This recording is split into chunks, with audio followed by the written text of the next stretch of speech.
waaw man dama tuddul ñu naan waaw dama tuddul la leen di dégg nouvelle bi dëgg la général Moussa Fall dañ ko tëbal yéen bàyyi li kenn du ko foogee de li kenn du ko foogee wax leen ma général Moussa Fall dafa tëb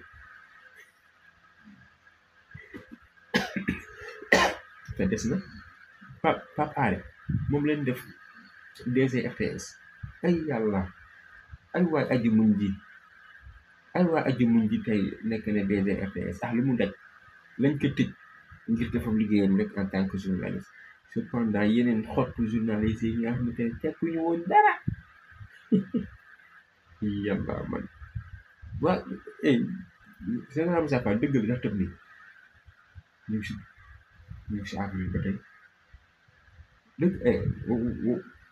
wax leen ma ndax général Moussa Fall dafa tëb ba leen fàtte ne Bokar yàgg Basirou bul fàtte président Basirou bul fàtte Bokar de Bokar bal ka fàtte Bokar